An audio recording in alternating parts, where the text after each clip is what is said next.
Olá, boa noite. Boa noite. Espiritualidade. Em Roma, Cardeal Piacenza fala das obras de misericórdia corporais e espirituais. Na Canção Nova, a via sacra vivida no caminho da misericórdia. Justiça. Juristas conservadores debatem em Brasília democracia e Estado de Direito. Renda e consumo. Começou hoje a declaração do Imposto de Renda 2024. O prazo vai até o dia 31 de maio. Neste Dia do Consumidor, os caminhos para quem busca um consumo moderado. Cultura no fim de semana. Museu da Imagem e do Som explora as cores e a arquitetura da metrópole paulista. Esta é a TV de inspiração católica Canção Nova. Está no ar o Canção Nova Notícias, a serviço da vida e da esperança.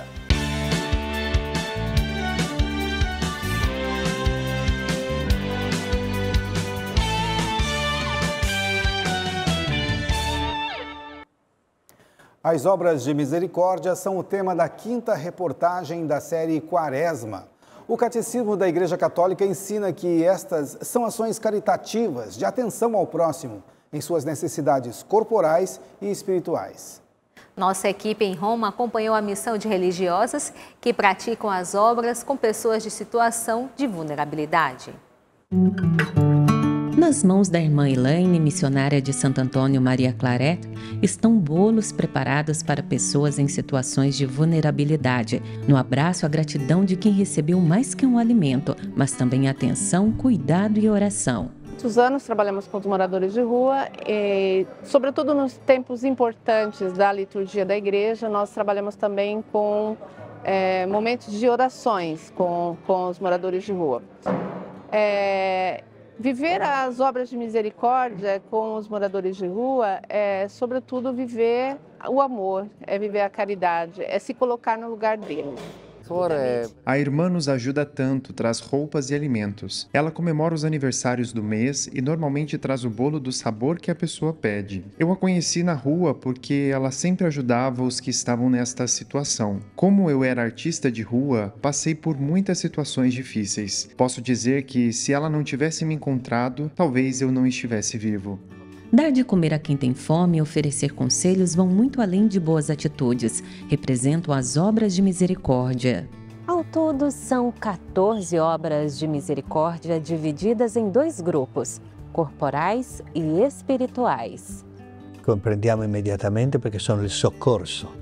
As corporais compreendemos imediatamente porque são o resgate de uma pessoa que tem uma necessidade específica, e tem aquelas espirituais, que não são vistas externamente.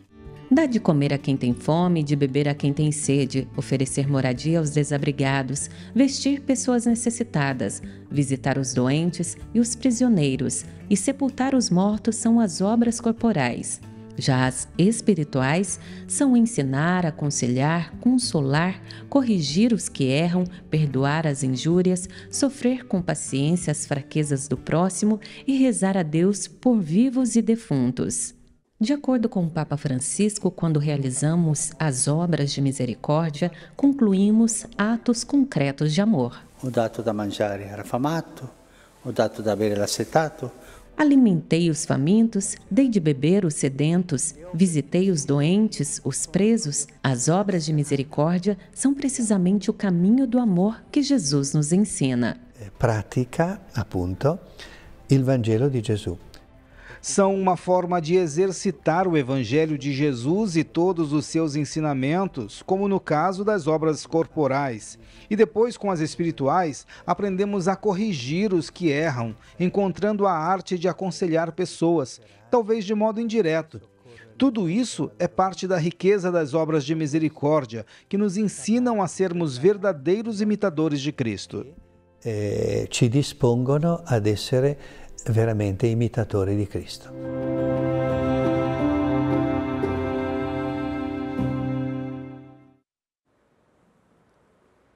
Na Canção Nova, o sorriso é um hábito, um simples ato de acolhimento que edifica a quem nos visita.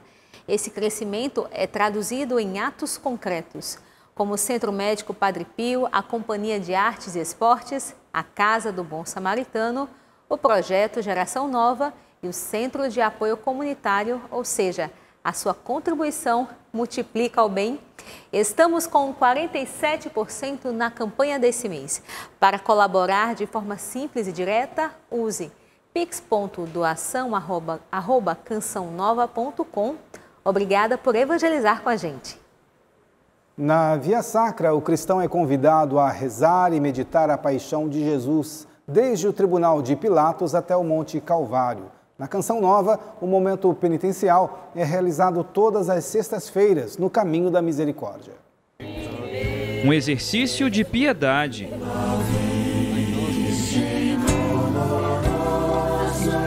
Antes das 7 da manhã, dezenas de fiéis já ocupam o Caminho da Misericórdia na Canção Nova.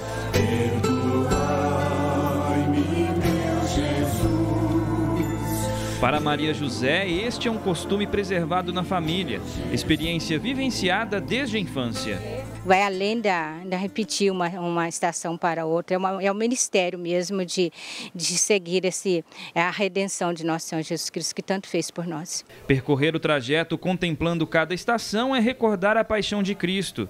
Para Rafael, é exemplo de santidade. Eu não preciso ser um jovem, nem um idoso, qualquer faixa etária. O motivo maior é a ressurreição, o motivo maior é essa busca pela santidade, é essa entrega, é a gente participar da Via Sacra. Na saudação, todos se ajoelham. Nós vos adoramos, Senhor Jesus Cristo, e vos bendizemos. Por essa obediência de Jesus, nós fazemos essa reverência àquele que não poupou a sua vida e por isso nós nos ajoelhamos diante daquele que deu a vida por nós. Caminhar rumo ao Calvário e lá se entregar por amor. O gesto de Jesus motiva a conversão e penitência. Na Via Sacra, cada estação provoca uma reflexão. Qual o verdadeiro significado desse amor? Ali nós vivemos um mistério da paixão e morte de Jesus, né? Com vista na ressurreição. Na camiseta de Cileia, a frase: mães de joelho, filhos de pé, reflete a força da fé diante do sacrifício de amor. A oração da mãe vai direto ao coração de Deus, né? A gente não deixa de maneira nenhuma, depois que a gente é mãe, a gente não deixa de rezar pelo seu filho. Na Canção Nova, a Via Sacra é realizada todas as sextas-feiras, com início no Cruzeiro, passando pelas 14 estações do Caminho da Misericórdia até o Santuário. A Via Sacra ela tem que ser diária na vida do cristão católico. Nós católicos temos esse sinal maravilhoso que a cruz, nós temos que levar em conta que a cruz que nos trouxe a salvação pelo sangue de Cristo. Que a gente possa, assim, buscar a conversão, né? A conversão diária, através da penitência, do jejum, da confissão. A Universidade de Brasília realizou um processo seletivo exclusivo para a população de 60 a 78 anos. Vamos chamar Francisco Coelho, na capital federal, que traz os detalhes. Boa noite, Francisco. Boa noite a vocês na Central de Jornalismo e a todos que nos acompanham. Com mais de 3.000 inscritos, 136 novos alunos passaram no vestibular em 37 cursos presenciais e já ingressam na vida acadêmica na segunda-feira, 18 de março. A Constituição Federal Brasileira garante o acesso à educação a toda a população. Acompanhe na reportagem de Aline Campelo o que a lei prevê em casos de exclusão, preconceito por idade e as orientações legais para instituições públicas e privadas de educação no Brasil. O calouro da graduação de Gestão Ambiental tem 60 anos. O vestibular foi a oportunidade de mudar de área. Resolvi fazer. Uma oportunidade de estudar no UNB. Grande sonho. O projeto, pioneiro no Brasil, faz parte da política do envelhecer saudável, participativo e cidadão da UNB. É um processo muito importante para a gente incluir esse grupo que normalmente ou ficava em casa ou tinha um sonho de fazer, né, a universidade. Acho que isso é importante para a inclusão social dessa faixa etária e também para essa experiência que a universidade vai ter em acolhê-los. Esta psicóloga explica que manter a mente ativa após os 60 anos é fundamental para a saúde. Um grande favorecimento para a saúde mental deles, né? Então pode ser ali o lugar onde ele vai fazer novas amizades, onde ele vai aprender coisas novas, o que é muito bom para a cognição da pessoa idosa e, sobretudo, de preferência que ele se divirta muito. Porque pode ser um momento muito agradável, pode ser um momento muito legal, muito importante. E o convívio com pessoas de diferentes gerações, tanto no meio acadêmico quanto no mercado de trabalho, só traz benefícios. Com as pessoas mais maduras, ela ganha experiência. Isso daí é indiscutível, né? Mas essa equipe mais jovem, ela vem com uma pegada de inovação, uma curiosidade, investimento em questões tecnológicas. Eu acho que vai ser uma troca de experiência interessante, né? De pessoas mais jovens, pessoas mais... Espero que os mais jovens também, né? Tenham esse mesmo pensamento, essa troca de experiência, né? E não tenham nenhum tipo de preconceito com a gente. Eu acho que a gente pode contribuir muito, né? Aconteceu hoje em Brasília a convenção anual da Associação Brasileira de Juristas Conservadores, a Abrajuc. O encontro reuniu figuras do mundo jurídico brasileiro para debater temas relevantes para a sociedade. O evento teve como tema democracia e Estado de Direito. Há uma necessidade hoje no Brasil de se debater abertamente, sem tanta polarização política como a que a gente vê, assuntos que são caros a todos, como Estado democrático de direito, democracia, liberdade de opinião e de expressão. O Estado do Direito é a retirada do poder de uma pessoa ou de um grupo de pessoas e a entrega desse poder, dessa organização, à própria lei. A Associação Brasileira de Juristas Conservadores é composta por aproximadamente 150 profissionais de diversos ramos do direito, entre magistrados e membros do Ministério Público. A Abrajuc se apresenta publicamente como defensora da vida desde a concepção e contrária a qualquer prática relacionada ao aborto. A principal bandeira da Abrajuc é resgatar os valores conservadores no seio do ordenamento jurídico brasileiro, como todas as questões que envolvem a defesa da vida desde a concepção, né, a questão da família, saúde, enfim, todas as pautas que nos são caras. Nós somos apartidários, não temos nenhuma relação com qualquer partido político, nós temos relações com o quê? Com o que nós identificamos. Evidentemente que se nós somos contra o aborto, nós não nos identificamos com quem defende o aborto, mas isso não tem um viés partidário, é um viés de valores. Começou hoje o período para o envio da declaração do Imposto de Renda 2024. O prazo vai até o dia 31 de maio. Este ano, algumas novidades podem ajudar na entrega do documento. Para não correr o risco de cair na malha fina, Pedro organiza com antecedência a documentação para declarar o imposto de renda. Eu tenho uma parte do imposto de renda, eu tenho lá 2024, 23, 25. O de 25, que é de 24, por exemplo, eu faço terapia, né? Então, eu já coloco uma pasta lá, comprovante de pagamento psicólogo. A expectativa da Receita Federal é receber aproximadamente 43 milhões de declarações.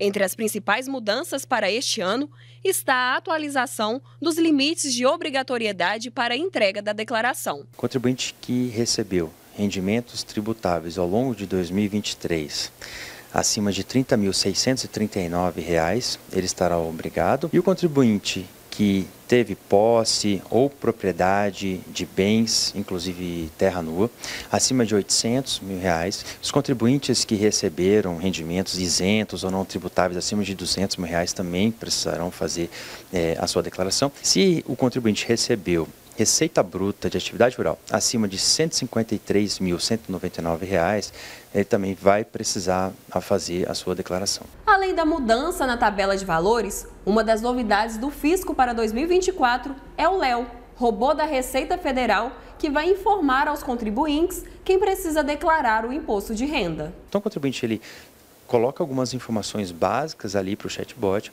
e aí depois ele traz, o chatbot da Receita Federal, o Léo, traz essa resposta, essa afirmação para o contribuinte. Outra facilidade é a declaração pré-preenchida. Além de agilizar o processo, o recurso reduz as chances de erros. E para esse ano, nós temos a expectativa de receber 40% de todas as declarações que a Receita Federal receberá nesse formato. Houve ainda o aumento do limite das doações efetuadas em 2023. Os contribuintes podem deduzir até 7% para contribuição de projetos desportivos e paradesportivos. Para os programas de apoio à atenção oncológica e da saúde da pessoa com deficiência, a redução na base de cálculo é de 1%. É possível também deduzir até 6% em doações destinadas a projetos que estimulem a cadeia reprodutiva de reciclagem.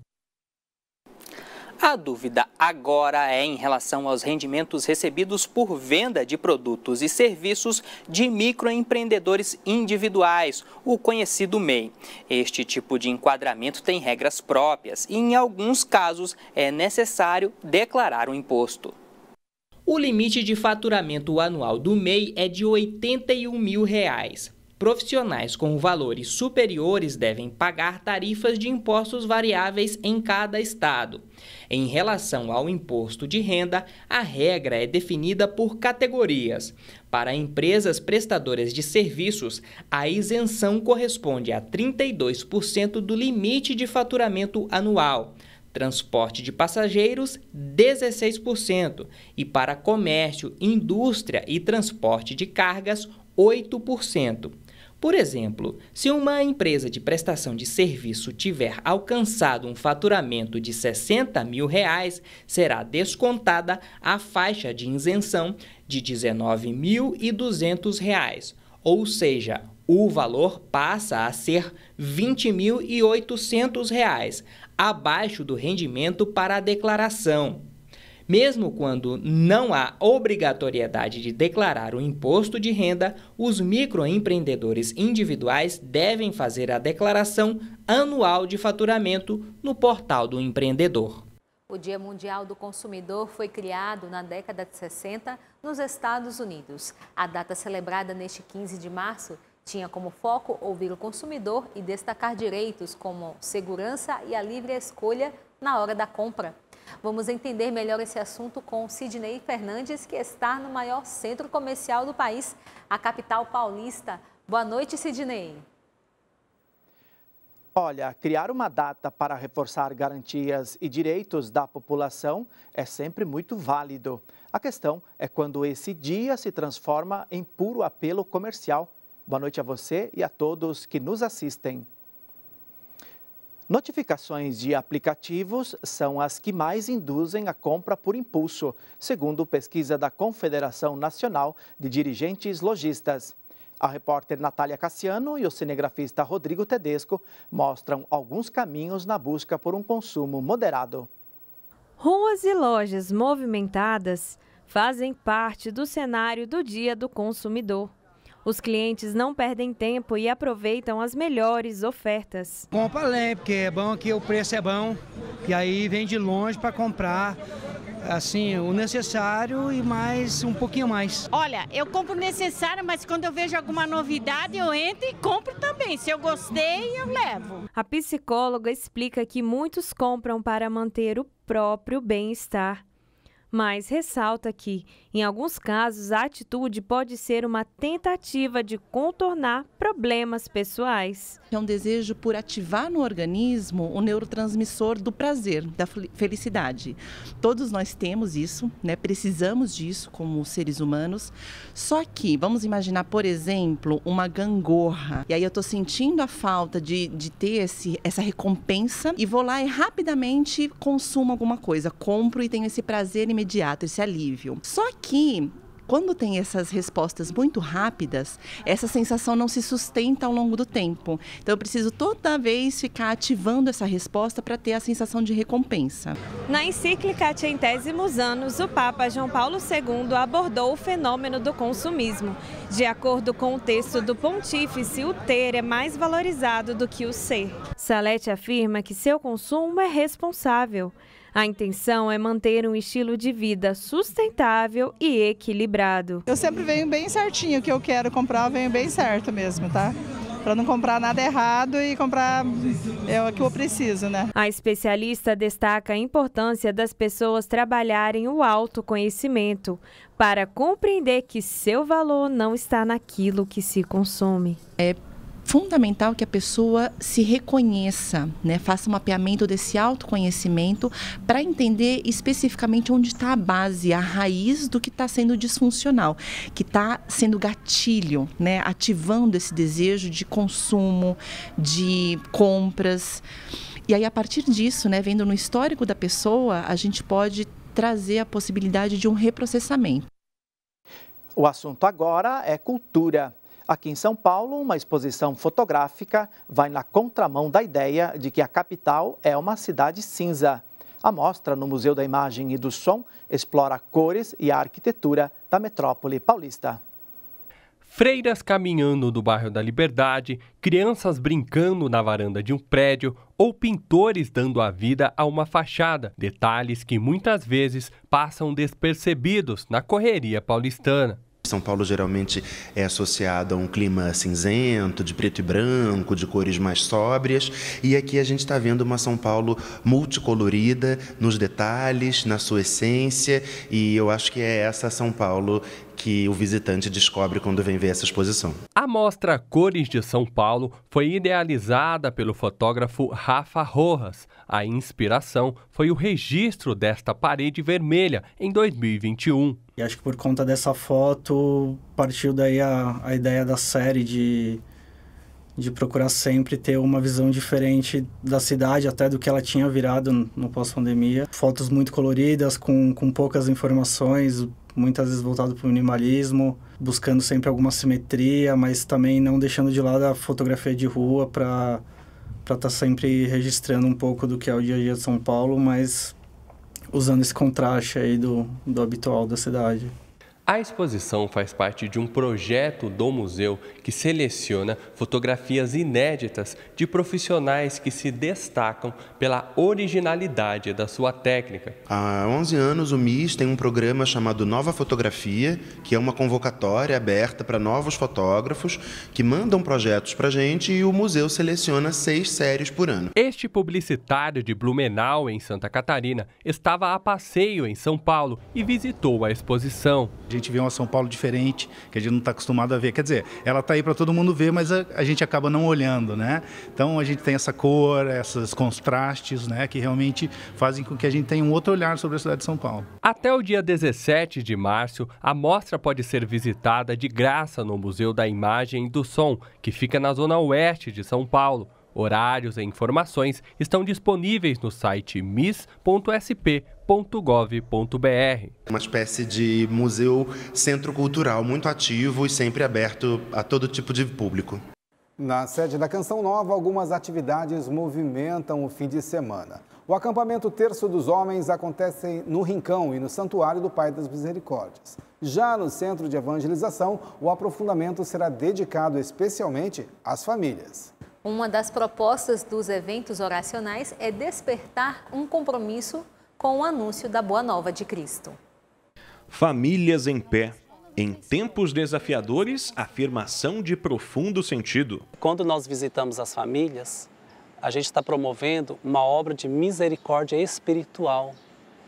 E essa obra de misericórdia espiritual faz com que essas famílias elas compreendam que é preciso viver o mistério da oração.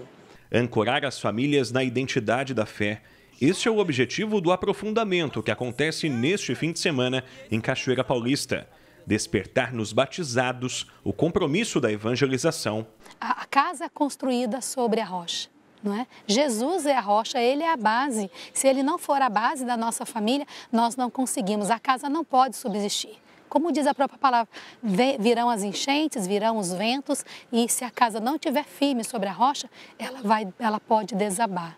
Além do aprofundamento Famílias em Pé, a comunidade Canção Nova acolherá também o acampamento Terço dos Homens. Oportunidade de crescimento, tanto na vida de fé quanto na prática oracional, com Cristo e Maria, missionários da esperança. Canção Nova vai se transformar num grande santuário. Os homens vão em contato, em oração, junto com Nossa Senhora, junto com a Mãe Rainha, contemplando os mistérios de Jesus, vão sendo acolhidos no coração de Deus, vão sendo transformados e enviados como homens novos também para suas famílias, seu trabalho, para sua vida diária. Tudo começou pelos eventos. No terço, o carinho com a Mãe de Deus. Presente do alto, a transformação de vida. Benefícios incontáveis. Eu estou junto com a Rosemary, né? Minha esposa, há 51 anos. Quase. E a fé dela me dá muita sustentação, principalmente para conduzir a família. As mulheres que eram as grandes orantes do rosário. E de um momento para o outro vêm os homens, inclusive aqueles homens que nem são de igrejas, né? Muitos homens estão voltando à igreja através do rosário, através da recitação dos Ave Maria. O acampamento do Terço dos Homens começou como um kairós e hoje nós já estamos com a 4ª edição desse acampamento, que você possa vir, rezar, ter esse encontro com a Virgem Maria aqui na Canção Nova. E o fim de semana chegou, domingo tem Repórter Canção Nova. O Papa Francisco tem sempre lembrado da importância de zelar pelo meio ambiente. Quem traz o convite para você assistir é a Danita Stoebel. Olá, boa noite. O Repórter Canção Nova deste domingo é dedicado à biodiversidade. Vamos descobrir mais sobre os animais e plantas que vivem no mar, na terra e na natureza do Brasil. Visitamos o aquário mais antigo do país, um zoológico e lugares que cuidam de animais doentes e feridos. Nossa equipe te leva ainda a uma área protegida da Mata Atlântica em São Paulo. É neste domingo, às 10 da noite, eu espero por você. Até lá!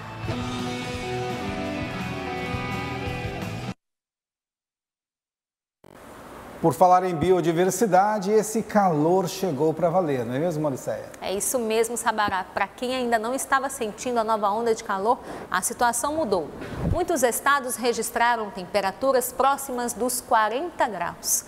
Até o dia 20, na próxima quarta-feira, os termômetros estarão 5 graus acima da média em São Paulo, Mato Grosso do Sul, Santa Catarina, Paraná, Rio de Janeiro, sul de Minas Gerais e em parte do Mato Grosso e em Goiás. As capitais mais quentes no sábado serão Belo Horizonte com 34 graus, São Paulo com 35 e Campo Grande com 37 graus.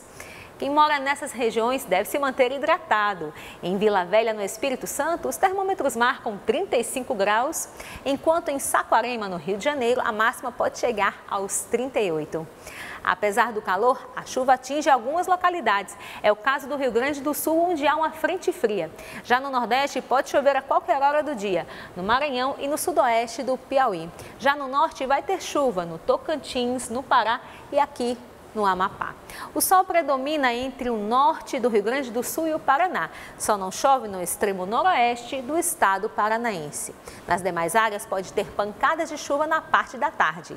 Os termômetros marcam mínima de 22 graus em Florianópolis e máxima de 33 em Curitiba.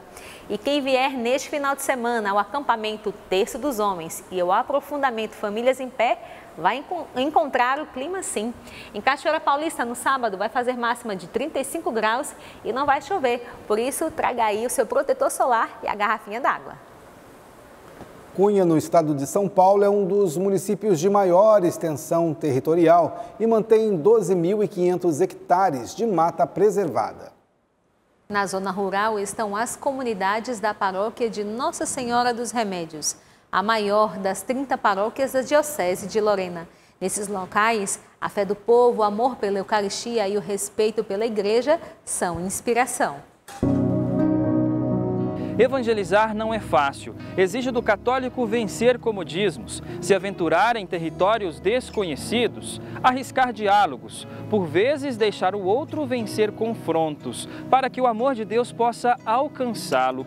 Evangelizar é fazer brotar esperança, propor uma nova realidade. A conversão é reiniciar a vida, folha em branco para escrever a mudança da história. O testemunho autêntico da união do povo da Bocaina, de João Leandro com sua fidelidade à missão e de Cláudio com sua confiança em Deus, confirmam. O resultado é uma igreja viva, que a cada dia renova a sua fé e compromisso de evangelizar.